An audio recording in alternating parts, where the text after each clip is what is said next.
Unmute. I'm muted. See, technical difficulties this morning. Muted. How about now, Greg? Are we good? Are we good now? Okay. I think so.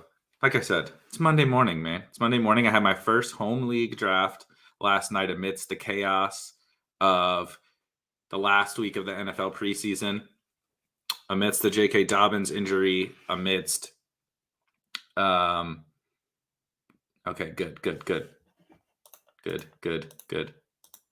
Amidst all the chaos of week 3, and I didn't think I couldn't be. I mean, I've been wrong a lot this offseason, but I couldn't have been more wrong about morning. I couldn't have been more wrong about what was going to happen in week 3. So I thought, God forbid, this seemed like a logical take to me.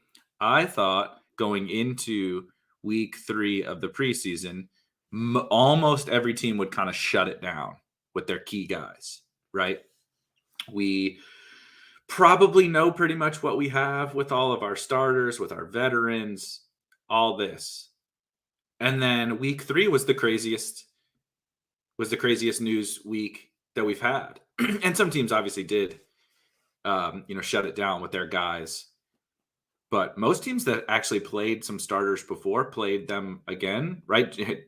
Joe Burrow played all 3 snaps, but Joe Burrow actually got out there. The Niners played Lance and Jimmy G, played Lance deep into the game, played Jimmy G a lot, played a little bit of Mostert, lots of Debo. Yeah, this is very true. With the new CBA, you don't get anywhere near the practice time and the padded practice time that you used to get. And so teams, even the Chiefs, right, are playing Mahomes and Tyreek and Kelsey because you like, that's the other thing is we say put these guys on ice and put these guys in bubble wrap at the end of a preseason, but like you need practice. Believe it or not, to be good at football, you need to play football and you need to play in live games because there is nothing like a live game, even these joint practices, whatever. So anyway, I definitely misjudged a little bit of exactly how much would change going into week 3 of the preseason.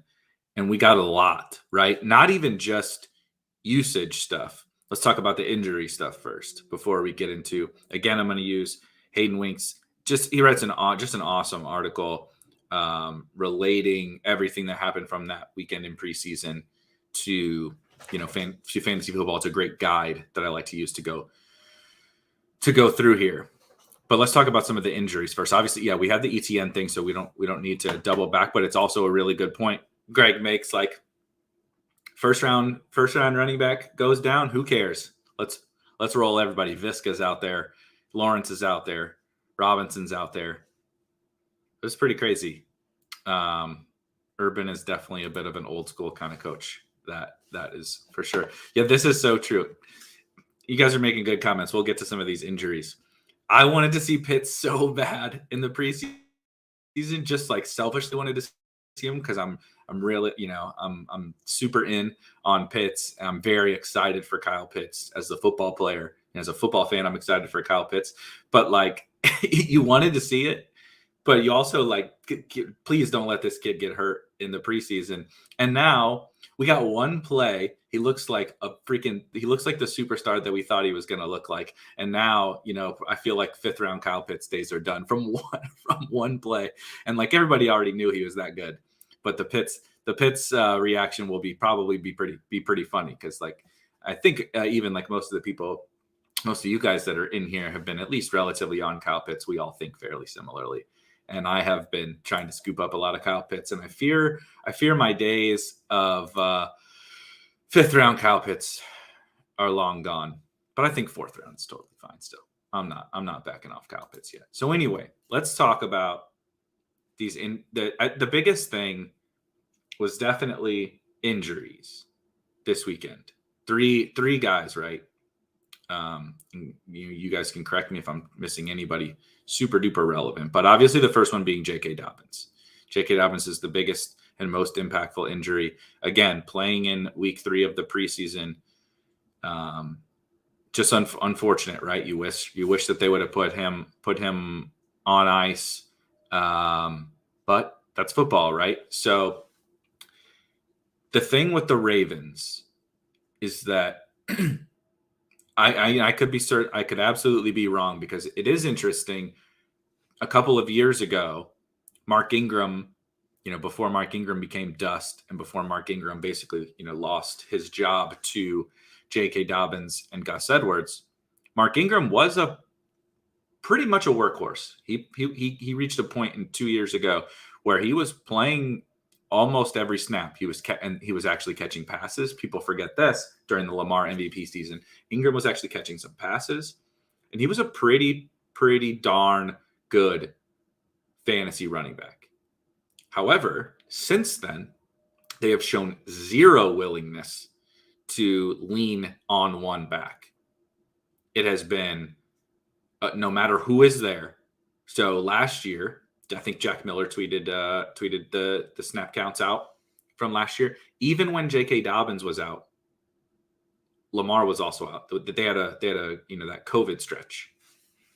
They had a stretch where they lost. I mean, they were decimated by COVID protocols last year, and Gus played 52% of the snaps, I believe, if I'm remembering, and Justice Hill played 48%, and Justice Hill played on passing downs.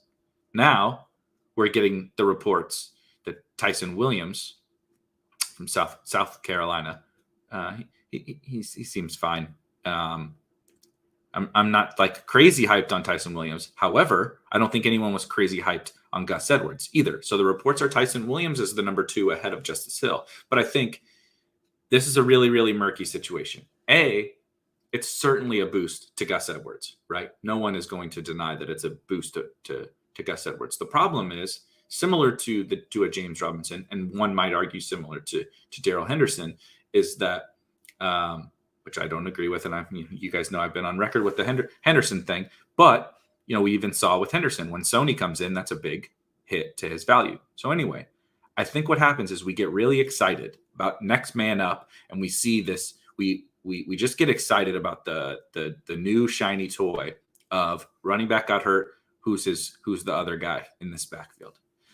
And as we've seen with this specific team, it just doesn't typically happen like that, right? They just don't typically like hand over the full reins to the next guy up. Some teams do, right? The Panthers did.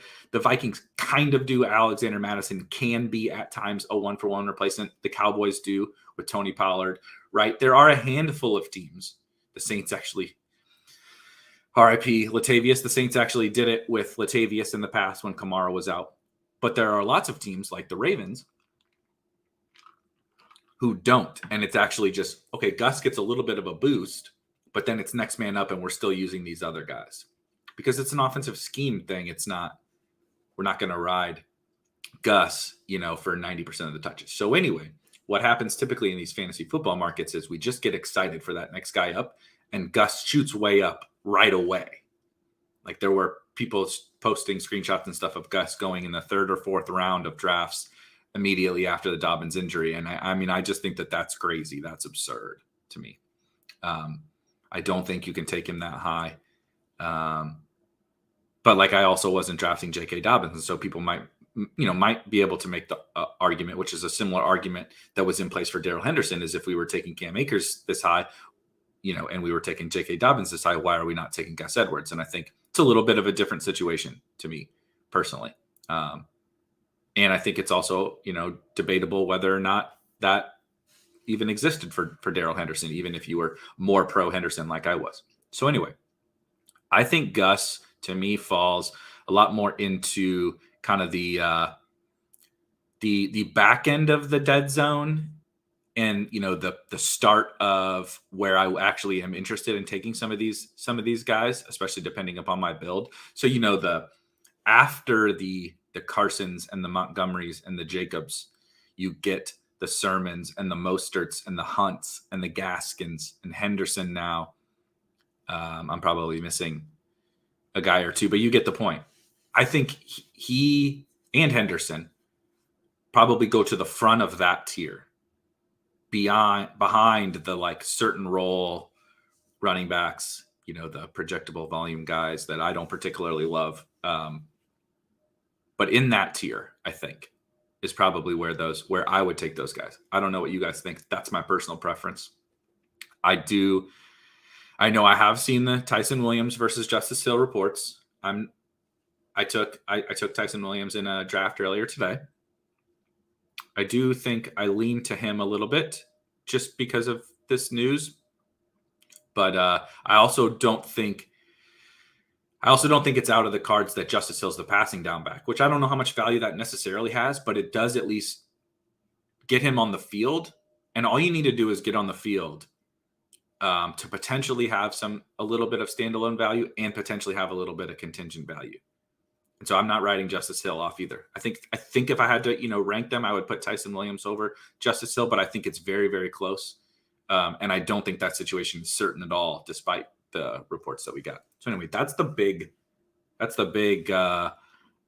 situation, right? That has happened. And that's kind of my take. I think you can take both of the Ravens backs at the ends of drafts. And I think that in something like BBM or the DraftKings Millie, something that's been open for a long time, they're even more advantageous to take those guys there because their ownership is going to be so low.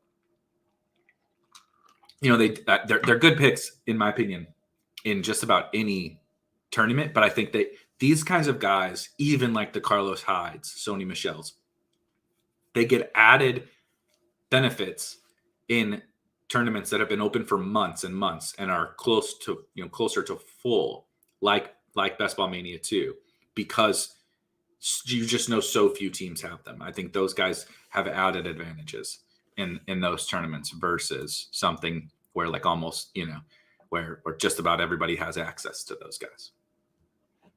Yeah. So this is another good point to talk about so we've now had a lot of running back injuries already. Season hasn't even started. We know more are coming. Cam Akers went down early. Travis Etienne down. J.K. Dobbins down. Who knows what happens to the old Latavius Murray, right? Who knows, what's going on with oh my God, I'm blanking. But anyway, you have these three major injuries, top 5 round backs. Exciting young backs we're all excited about. And then even on top of that, you have Sony Michel coming in and kind of, oh, we're excited for Henderson. And oh, now maybe we're not so excited for Henderson. There has been so much happening at the running back position that has shaken things up and taken guys off taken like really, really key picks off the board. And so Swift, there you go. That's what I was thinking of. I have no freaking idea what's happening with Swift. I think he's fine. It seems okay, but like, I don't know. And I guess technically CEH is hurt too. And that doesn't seem to be significant, but we also haven't gotten a real update. So there's just a lot going on at running back, right? A lot. And really the only wide receiver thing is Michael Thomas. And we'll get to the other guy in a second. But I think it's a big shakeup of the draft, market when we know how running back is, right? People love their early running backs. And the reality is that running back is the most important position in fantasy football. It's just that there's different ways to approach that importance, right? Some people want to load up even on backs that they know maybe don't necessarily have the major upside, right? And that's not personally my preference with the David Montgomerys and the Josh Jacobs of the world, but I get it, because you just want to bank those points and not deal with drafting quantity of running backs, blah, blah, blah. But I think it's going to create some interesting dynamics here over the last week and a half that we can draft because, you have just less options and it's not even technically they have a less quantity of options. It creates different options in different tiers and you have different dynamics with Gus. People have 12th round, 11th. It's the Henderson conversation all over again with James Robinson and with Gus Edwards. And we're sharper as a overall market. We're absolutely sharper in terms of our analysis. Like, I'm not saying I'm sharper or this analysis is even right, but we were never having the conversations about, okay, people have James Robinson in the 8th and 9th, 10th, whatever round. Should you be taking him in the 3rd round now? Even if that's where you value him, right? Like we had about Henderson. Same thing with Gus Edwards, et cetera, et cetera. So we're just a sharper, more efficient market, even on the sites where it's not very efficient, like DraftKings. We're smarter as a fantasy football space. And so what that does is it sharpens up the market and makes the market more efficient. And then, there's a lot of people that believe kind of like I do in terms of, okay, well, now I don't want to draft, and that's what we need to. Now I don't want to draft Gus, and I don't want to draft Henderson, and I don't want to draft James Robinson. And I don't like, dead zone running backs. And so now you're going to start to see things move the other way. Either this point, like Greg makes, we might see people taking those dives on, there's just less options in those middle tiers. And so people are going to pile up on the Montgomerys, Carsons, Jacobs, et cetera, which is probably good for us if you're not as into those guys, or it's bad for us if they're the right play and you're not as into those guys. But it also, that next tier, Raheem Mostert looks like freaking the Flash out there with Trey Lance balling it up. We know Trey Sermon's upside. Trey Sermon's also on Sean Siegel's 0 RB list, and we know how people love that. You have Gaskin kind of bouncing back a little bit, looking like he's a little bit more of a viable option with his second preseason game, right? Kareem Hunt is just a fallback option there. So those guys get boosts. So anyway, it just creates a kind of, I'm really interested to see what happens. I think this actually, to me, lends even more credence to 0 RB, hero RB structures, because we have less options at the top for a robust RB build. The quality option, right? Cam Akers was a totally quality option. J.K. Dobbins, wasn't my favorite option, but if you wanted to include J.K. Dobbins in like a robust RB, absolutely. Travis Etienne, I was very high on Travis Etienne. Now those guys are gone, and it just creates less options for a robust RB type of structure, which just lends more credence to 0 RB, hero RB. My preference, I've written about it, talked about it a ton of different times, like an anchor or hero RB structure, I think is like the optimal way to attack these tournaments. And now you can get, there's still all the second round and first round options are basically the same. Some of them are still really good values, right? Jonathan Taylor has not risen back up. Antonio Gibson is still in the same price that he was. CEH is falling. If you like Joe Mixon is falling, right? Saquon is falling. Every day the Giants look worse and worse, and Saquon is falling, but I don't think it changes anything about Saquon. So there's a really, it opens up that pathway for those types of structures, and it gives us, I would have to drink if we were doing the bingo game. It gives us unique structures. It gives us unique structures on those builds. So we've been churning through so many of the same guys on these 0 RB, hero RB, right? All right, give me Tony Pollard, and give me, it used to give me Darrell Henderson, and give me Darrington Evans, and give me Damian Williams, right? Give me James White and Gio Bernard, right? I just have the same combinations of like 20 different running backs, 15 different running backs around this. Now it's like, okay, well, now take Tyson Williams. Now take Justice Hill. Now take, God forbid, take Carlos Hyde. Take Sony Michel. So now you're like still building through a really great structure, taking advantage of the market that exists today with what's happened to the running back position, playing within smart game theory rules within the tournaments that you're in, and getting diversification on the back end. This, I believe, I think might happen, right? Wasn't there a report that Collins is the number 2 over Penny? Penny might get, I know there haven't been any substantial rumors about Penny getting cut, like confirmed, but there's a little bit of smoke. It's kind of like the Latavius thing, kind of like the Brashad Perriman too, where there's smoke, there's fire type of deal. So anyway, I really wanted to touch on, that mix these guys in. DeAndre Swift, I think, is fine, but Jamar Jefferson is pretty clearly going to make the team as the number 3 running back for the Lions. I mean, yeah, Jarrett Patterson, I think, is going to be the handcuff to Antonio Gibson. He might even play a little because he looks so good. So just like mix all these different guys in. And I think it opened up. I wanted to talk about the running back thing because I think it opened up a very clear structure for how we want to build right now moving forward. And I could end up wrong on some of the running back dynamics, but I think that's ultimately what it opened up. I'm obviously not tracking the news while we're going here, but that's unfortunate. I've gotten knock on wood. I don't know about you guys. I've got, the Latavius thing was a killer. He was one of my higher owned running backs, but I've gotten really lucky with everything else that has happened so far. Very little Irv, very little Perriman, very little Dobbins. ETN hurt too. So I guess I took my punches a week ago, and I've been running pure ever since then. But I think the running back thing is really important to discuss. So then you have the Perriman thing. I don't think there's a ton to talk about with Perriman. I'm sure a lot of other people will beat it into the ground. I mean, this is the risk with older, injury-riddled players, right? I mean, it just is what it is. I think Perriman was a fine pick and a fine bet, but this is in the range of outcomes, just like it was for Latavius Murray. I was willing to make that bet, and it looks like I'm going to turn out wrong. These guys just turn to dust. Father Time is undefeated. That's just how it goes, especially as it relates to injuries in football.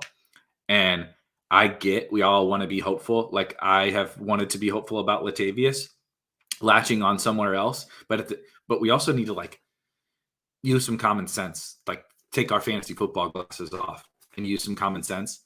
When Latavius Murray can't beat out Tony Jones Jr., like Tony Jones Jr. isn't coming out here and I don't actually think it's Tony Jones Jr. winning the job. I think it's just Latavius is losing it. And they brought Devonta Freeman in, please someone save us from this. And he's even more dust than Latavius is. So I think it's just it's not he gets cut, and yeah, sure. I hope, he hasn't gotten cut to be clear. That is not a certainty yet, but I think it's heavily trending in that direction. And so it's you just got to be realistic, and sometimes you miss. And when a guy can't beat out a bad player, when the team needs him to beat him at the team was trying to Latavius is the incumbent. He's the guy who has the job. He has to lose it by being bad, and he's bad and couldn't beat out another bad player. So if he gets cut and goes somewhere, the players that he has to beat out now on the new team are probably better than the guy that he lost the job to. And that's the same thing with Perriman. Think about it. Brashad Perriman couldn't beat out. It's not like it was a one-on-one battle, like him versus one other wide receiver. He couldn't beat out just one guy, right? Amon St. Brown was a rookie draft pick, so he probably wasn't. He was always going to make the team. Beat out Tyrell Williams, beat out Quintez Cephas, beat out Khalif Raymond. I don't even know who the 5th wide receiver is on the Lions. He just had to beat out one of those guys. Khalif Raymond? I mean, so if Brashad Perriman gets cut, yes, of course, if you have Brashad Perriman teams, you're yeah, please send him to the Chiefs or something. And it's certainly possible that he could revive himself there and show value. But he couldn't beat out Khalif Raymond. Why would he be able to beat out, if he goes to the Saints? How is he going to earn targets away from Marquez Callaway and Traquan Smith and Alvin Kamara? You know what I mean? How is he gonna? He couldn't beat. I have a little bit of Cephas. I have drafted a little bit of Cephas, but he couldn't beat out Khalif Raymond and Quintez Cephas, just to make the team. We're not even talking about earning targets. He couldn't even make the team over those guys, and he's gonna go to the Chiefs and be relevant. I mean, Demarcus Robinson hasn't been relevant. Is he better than Demarcus Robinson or Byron Pringle or McCole? I think we just got to it is what it is. I like to be glass half full too, but I think we just gotta take our L's when they come.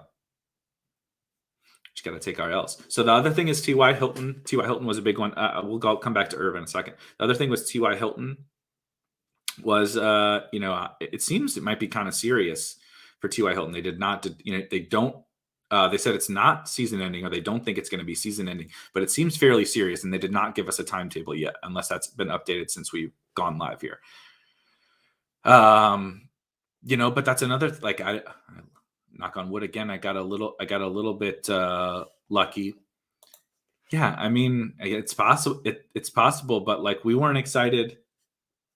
We weren't excited for like Traquan and Callaway are better than Brashad Perriman. Traquan and Callaway and probably Lil Jordan Humphrey would not get cut by the Lions. They would make the team. You know what I mean? They would make the team. Juwan Johnson would probably not have gotten moved to tight end. He'd probably be playing wide receiver for the Lions because the wide receivers are so bad in Detroit. So it's like, and maybe I'll be wrong. It's quite possible I'll be wrong about Brashad Perriman, but I mean, let's just read the tea leaves a little bit. So T.Y. Hilton, again, just older player, bad luck on an injury, obviously, but this does, I think solidify things for the Colts. And I've been bullish on the Colts since the very beginning of the season. I have very little T.Y. because I think he was probably the worst priced one, just when you factor in the age thing, natural decline, and then the youthful players that existed in Pittman and Paris Campbell and MAC and Kylan Granson, even, right? Naheem Hines. There was just a lot of other guys that I personally preferred to T.Y. Hilton. But again, if you wanted to bet on T.Y. Hilton, I don't think that was bad either. Bad luck. But now, part of the issues for the Colts, people have talked a lot about is, they rotate their wide receivers. And I think I don't know how to say the Mike Strachan, I don't know. But the rookie, I believe he's a rookie. Again, he's been kind of a preseason superstar for them at wide receiver. I think he might rotate in a little bit on the outside if he's earned kind of a role. But I do think it solidifies things, particularly for Michael Pittman and for Paris Campbell in the slot. I think Zach Pascal is also now a stronger late round wide receiver. I think Pascal's a fairly decent, fairly competent NFL player. And I think it just taking a guy who played a good amount of snaps out of the rotation solidifies things for a team that likes to rotate their guys. So, I know some people are really out on the Colts as an offense, but I think that's pretty priced in for all of these guys, even at Jonathan Taylor in the second round. Pittman is one of my favorite wide receivers this season. Paris Campbell is a screaming value, I think. And Pascal is a pretty good late round wide receiver, I think, now, because, the offense has just proven to always be competent. And there's spikes, you don't necessarily know where they're going to come from. But I also think we're assuming that they're going to remain like basically the same as they always have in terms of rotating guys and it being spread out. And I don't know that that's a guarantee. T.Y. Hilton was a fantasy stud for many years in Indy. I know it's a little bit of a different team, but you get the point. I think that there's profit potential on all these guys, and I think it just solidifies them. So the other thing is definitely great question. See, what are you guys thinking? Chat? I think I'm still a Chase guy, but I would get if you prefer Claypool. I like Claypool too. I personally think I prefer Chase. Yeah, that's true. If you're picking like end of fifth or something, it's possible you get both. Got a Chase. Yeah, tight end. I also agree. Wentz likes his tight ends. Wentz, say whatever you want about Wentz. It's probably going to be a fun season. See, so I think Mostert is going to be a huge riser. Maybe I'm wrong, but I think no, not yet. No white Russian, just iced coffee. I agree. People have been enamored with Sermon, but I also think the Sermon thing made sense, right? He's kind of the guy in best ball, the young guy that grows over the course of the season, whereas Mostert is, we know what Mostert is going to be. Like, even though he's, we think that they like kind of treated him like the starter. I do think he's the starter, but he's not ever going to be an every down player. So whether it's Sermon or some other back, they're going to play. But I think we also got a glimpse into what Raheem Mostert's upside is with Trey Lance under center. And ooh, baby. It's pretty. What a perfect pairing of players. Trey Lance and Raheem Mostert. Yeah, I love Mostert too. I don't write off Sermon. I wouldn't write off Sermon either. Sermon could absolutely be the guy. They play the Texans in the final week of the season. Who is to say they don't march up and down the field and Trey Sermon scores 4 touchdowns as the bigger, more bruising back? I love both of them. So that's what I want to bet on the 49ers. And all they did was make me feel more confident in that yesterday. I understand the Lance, Jimmy G thing. I'm not worried about it. All it did was make me feel better about the 49ers. They are going to score a lot of points. Really quick, let's double back to the Irv thing. I guess I could have looked up some Irv news. Irv Smith undergoes. Oh no, nothing new. Mike Zimmer said they don't know. Oh, there's a chance it could end his season. They'll know later this week. Okay. Unacceptable. You're booted from Discord. The Irv thing sucks. The Irv thing sucks. I didn't have a ton because I'm very elite tight end heavy and then like punt tight end heavy. And so it was lucky, but I like Irv. So like if you have a lot of Irv, I totally get it. I think he's one of the few kind of mid-tier tight ends that actually had real breakout potential.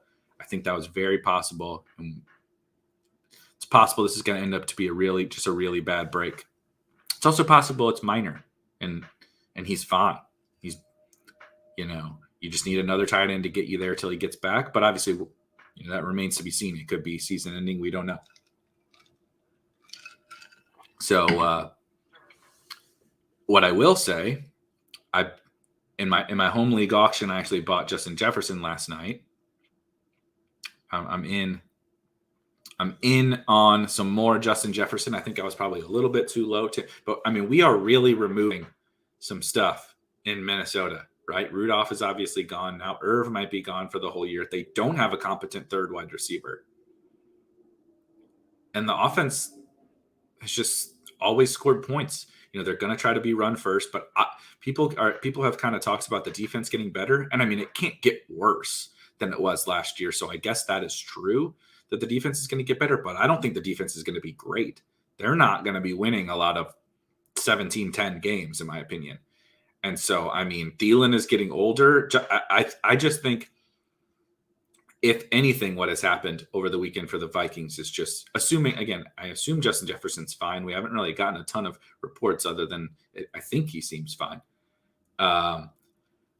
I kind of want to be buying Justin Jefferson, and he hasn't really moved much in terms of value over the course of the offseason. But I think this is a really good time to get some, because he's not, even if he moves up a little bit, he's not going to move so much to where it prevents you from getting him. And so along with making sure I'm trying to get Kamara, like if I get a top, if I get pick 2 or 3, I want Kamara. If he falls to 4, I want Kamara. If he falls to 5, I want Kamara. In terms of how I'm trying to even out my Kamara exposure, where since I was a little light, I'm doing the same thing with Justin Jefferson. Yeah, I don't know that Thielen is getting slept on. I like Thielen fine. He's just an older player. It's a bump to Thielen too. I like Thielen. He's just an older player that had to score 1 billion touchdowns last year in order to be relevant. And Justin Jefferson was the one who took over the offense. The offense flowed through Dalvin Cook and Justin Jefferson, and Adam Thielen was a prominent goal line, red zone player, which is good. That's good. We want that. And I think without Irv and without Rudolph now, that probably it's probably a fairly safe bet that Thielen, gets a good amount of looks in the end zone. But I think the bet in terms of the guy that like takes over fantasy football is Justin Jefferson on a team that defense might not be that good, and they got nobody else to throw to, and he's one of the best wide receivers in the NFL already. So definitely that's kind of my fallout of the Irv thing. It also makes me feel better about Kamara at 2 over Dalvin, which maybe seems silly because like it's Dalvin is like probably just an even more of a workhorse in a volume play, but we're just making the offense worse. Whereas I think the Saints have maybe shown that the offense might be a little better than what my concern was, at least. So anyway, I think that's it for the injuries. I think that's it. Probably missed something. Oh, the Giant. I mean, Evan Ingram and Darius Slayton got hurt for the Giants yesterday. What a mess. Play the Broncos defense week 1 on DraftKings. Let me share my screen. Let's go through Hayden's. Let's go through Hayden's article real quick. Thanks for hanging in on. I will share the link to this in the chat too, really quick, for anyone that wants to pull it up themselves. Awesome article from Hayden every week on preseason. Jimmy G and Lance split, and so Hayden, I haven't read this yet, so if I stumble across anything that Hayden says, but I think he just provides like a great list of talking points, and so if you watched yesterday, I watched the 49ers. Oh my gosh, what an exciting offense! That's my key takeaway. The other thing is there's a lot of hype out there about the 49ers, and Shanahan saying he's open to kind of playing both quarterbacks, and I do think that that's possible. But that's better than Jimmy G being the start. If you're on Trey Lance, that's better than Jimmy G being the starter and Lance never playing. Lance could possibly put up some, dare I say, usable weeks, some usable weeks to, get you by. And then he just needs to prove that he's better, which is like what you need to happen anyway. He's going to get an opportunity to prove that he should be the full-time guy. He has to take it. That's part of this bet. But I think he's already showing just how much better the offense is with him in there. And so, obviously and let's not even assume that Kyle Shanahan is telling the truth. He's full of shit. He lies all the time. He lied about taking Trey Lance. So if anything, I'm just excited. I would be excited about this situation if you're betting on Trey Lance or you're betting on the 49ers. And I think this is I think it's possible he doesn't tell us. I think it's unless, one of them is definitely a full-time starter. But I don't foresee any way in which great question. I don't know that we'll know. I don't know that he's going to tell us. He seems like the kind of guy that just wants to play it cool. He seems like that kind of guy.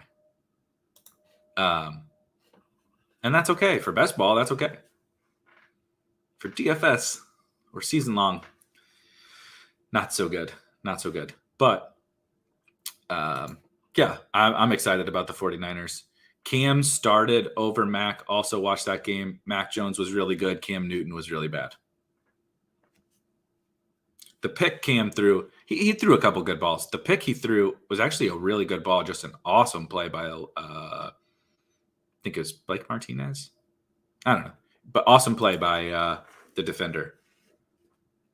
And so, it's a little bit of bad luck for Cam, but I just think we've seen enough.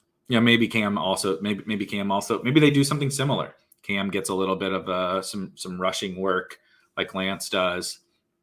I don't know, but I feel fairly confident taking Mac Jones at the end when you need a quarterback. He's not like a world beater, fantasy prospect, but I think he has a little bit of upside. And he also makes for a great backdoor stack with James White, with Hunter Henry, with Jonnu Smith, Jacoby Myers, Aguilar, whatever. I think I think I feel comfortable taking Mac, in builds where it makes sense late now. I'm not even really going to go into the Desean Watson thing. I don't want to talk about him with everything that's going on. But I'm not buying. I don't know. I haven't heard anybody super credible come out and talk about this, in terms of the major beat reporters. I'm not saying the guys who have talked about it aren't credible, but I'm saying I'm not buying a Desean Watson thing. It seems all very clickbaity to me. It seems like I don't think it makes sense. I don't think the trade makes any sense at all, given everything that we know about where Desean Watson is in the process, legal and NFL. And so that's really all. Gardner Minshew, people are trying to make too much about I guess the Gardner Minshew thing is people want to make much ado about nothing. People want to make do the Eagles not believe in Hurts? Believe it or not, NFL teams want to make their team better. Joe Flacco is stone dust. Horrible. He proved, and I think he has proved that he's not very good. Minshew has actually proved that he's competent. And having a competent backup quarterback is actually something that's really valuable, because if Hurts, even if Hurts is great, but he goes down for 5 weeks, you don't want that to ruin your season and you go 0-5 because your backup is so bad. And so, the Patriots have proven this for how many years? They always have a competent backup, and then they also always flip them for something. I think we just overreact to what these trades mean in terms of for Jalen Hurts. I think Jalen Hurts is the same pick and the same bet he has always been. J.K. Dobbins, we talked about Dobbins. I mean, Mostert started. I think Mostert is the same bet he was, except maybe we're a little bit more excited, having now seen a little bit of what Trey Lance can do for him. Yeah, I don't know who will play on passing downs. We still don't know very much about the 49ers, if we're being honest, other than the offense looks exciting. But I want to bet on Raheem Mostert. Pick a 49ers offensive player. I want to bet on him. Even if you watched the draft on Friday with Evan Silva, I brought up Trent Sherfield, and he promptly told me to go F myself. But 18th round, 20th round Trent Sherfield, I think it's okay. James Robinson, yeah. If you're buying the James Robinson rise, I think I might be a little worried. I think Carlos Hyde is going to play. Point blank, period. They also could pick somebody else up. I just think, I think this is, I've listened to, I love Hayden and Josh, but they've been kind of tweeting before we got all these preseason snaps and everything. And then they were on James Robinson. James Robinson was a workhorse last year. He's proven he could do it. Carlos Hyde is dust. And so I've seen people tweeting about James Robinson like he is, a great 3rd round pick or whatever. And now we get this evidence where it's this doesn't look so great for a 3rd round running back. It's certainly not at least with J.K. Dobbins, we know the guy is just an absolute game breaker and a stud talent. And now we're getting worse snap shares and everything for James Robinson than we are for other guys that we've questioned. But now it's we're not worried about him only playing, 50 to 60% of the snaps in the 3rd round. I think we should be worried. There's also potential for them to bring somebody else in. So I'm not too excited about James Robinson. This one also didn't. I've seen a lot of people talking about Melvin Gordon playing and Javonte Williams not playing as a sign that Javonte Williams is a starter. I just think Melvin Gordon hasn't gotten any reps in. He's been hurt all of camp, and he needed to get out there and get some reps in. I think this is the same situation it's been all year. They probably start in a fairly significant split, call it 50-50 to start the year. And I think we're betting on Javonte Williams to take the job as the year goes on.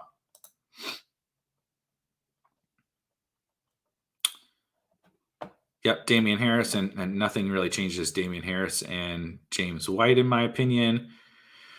Buccaneers backfield is a mess. I think it's. Well, that is true from a fantasy perspective. I think. I still really like Gio in the James White role. It's like we like James White, and yet Gio is basically James White, and like James White when he was a smash was going far higher than this, and Gio is not going anywhere near where James White. I guess we haven't seen it yet, so it's a little bit of concern, but I really like Gio, and I think I would rather make the Rojo bet over Fournette. But if you like Fournette, I get it. It is a messy backfield. Bill's backfield seems okay to me. I think it's a split hot hand. That is what Brian Daboll has been saying all summer, since post-draft, since they did not acquire anybody who, I think Singletary probably gets the first carry, and Zach Moss will have big games, and I think Singletary will have big games. They're not going to run very much, but I think those guys will catch passes, and they're going to score a lot of points. And so those guys are going to have an opportunity to score points, and they have a ton of contingent value if somebody goes down. I like both the Bills running backs. Chuba, I think, has proven to be CMC's handcuff. And I think in builds where it makes sense, I think you should take Chuba. Yeah, I think so. I think Breida would get some snaps. I think they might give him, when it really comes around to the regular season, I'm not sure Breida is going to touch the field, but I think he is the clear number 3. And if something were to happen to those guys, like maybe maybe they draw something up for him because he's more explosive than the other guys. But he's also, he's not as good as Singletary or Moss. I actually think Singletary and Moss are both fairly competent players. And so I do think, like, say Singletary went down, I think Breida would mix in with Moss. I don't think it's going to be like Singletary was playing like 100% of snaps when Moss went out. I'm not sure that we have quite that. I agree. I do think he offers something that those guys don't, just in terms of the game-breaking aspect of things. The other thing that he offers is that he's a guaranteed injury. He will be hurt. Before we get into wide receivers, I'm finalizing this very, very shortly, Paul. I'm finalizing this very, very shortly. It will be similar to this. And so I'm gonna do like a post about it and maybe a show about where we're headed for the regular season. But I fully expect to be doing a ton of content because NBA is coming. I know this is NFL time and an NFL show, but best ball is going to be every sport. And I fully expect that they will have in-season contests, in-season new best ball contests, new game formats that don't exist right now. So there will be a lot for us to play and a lot for us to talk about. We talked about T.Y. Hilton. Sutton is a good one. If you were buying the Cortland Sutton dip, I think you feel good. I bought a little bit of the dip. I was definitely lower on him, and I'm going to move him up a little bit. In my rankings, I got to redo the rankings seemingly every day because somebody gets hurt or whatever. But I got to I got to do the whole Dobbins thing. But I think I'm going to move Cortland Sutton up. You just feel good. You just feel good about him. It is interesting that Hamler's only had an illness, so you're not worried about it. I think Judy will go back to playing on the outside when Hamler comes in and takes the slot. But it is interesting that Tim Patrick goes to the outside and they don't use Judy on the outside in 2 wide receiver sets when Hamler was out. So it's a little bit of a concern because it probably shows you that Sutton is pretty locked into one outside spot. And if something happens to Hamler, you would think, oh, this is great because now Judy can bump into the slot and he can play outside. But it's a little bit concerning. That's a really, really hyper-specific situation. And I'm very bullish on Jerry Jeudy. But the market is really, really bullish on Jerry. Like, he's been one of the biggest risers over the entire offseason. Like, non-injury related risers.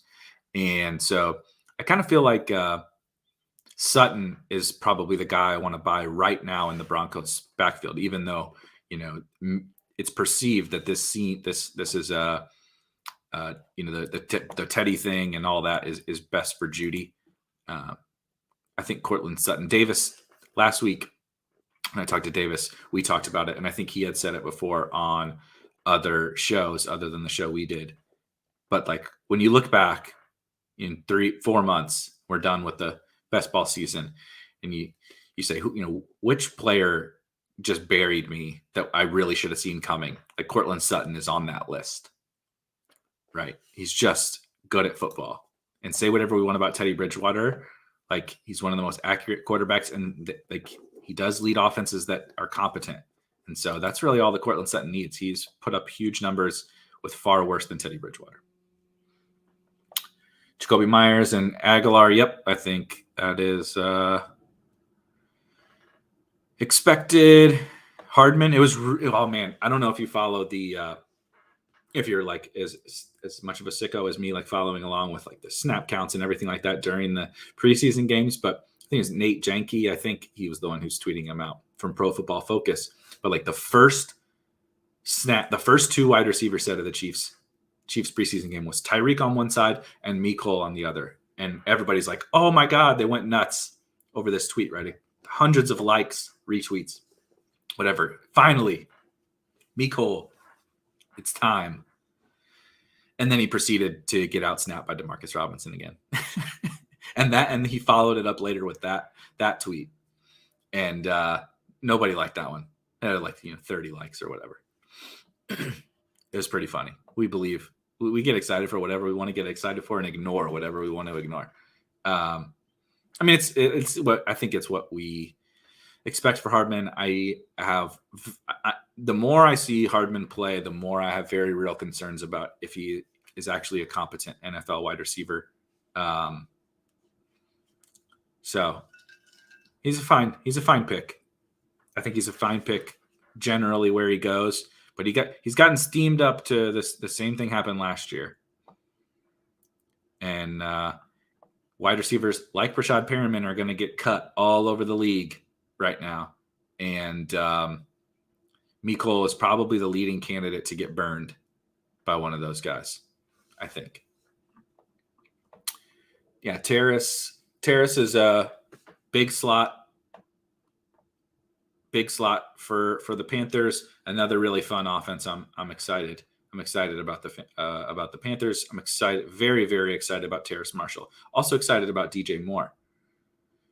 Saw a really high volume role in that first game, and was not just the deep ball flyer anymore. He was actually getting a ton of short to intermediate work, getting the ball in his hands, prioritizing his after the catch ability, his yak ability. And I think it's wheels up for DJ Moore. Nico Collins. I think it's possible that he's a week 1 starter, which is all we can dream about it if you've been drafting as much Nico Collins as I have. I think he's their best wide receiver. Eskridge played. They got him the ball. I think Nico and Eskridge, both great late round flyers. Talked about Perriman. Amon-Ra is a slot receiver. Khalif Raymond is the number 2, and I think Cephas would play on the outside as well. John Brown might get cut. They were talking about that they played the 49ers yesterday. The Raiders and Raiders 49ers played yesterday, and the Raiders did not play their starters. Bryan Edwards, Henry Ruggs, and Hunter Renfrow did not play in the preseason ever. They did not play any of their starters. John Brown was out there playing yesterday. And the announcers said he's in a competition to make the team with, I don't know if this is true. The announcers said he's in a competition for the last wide receiver spot.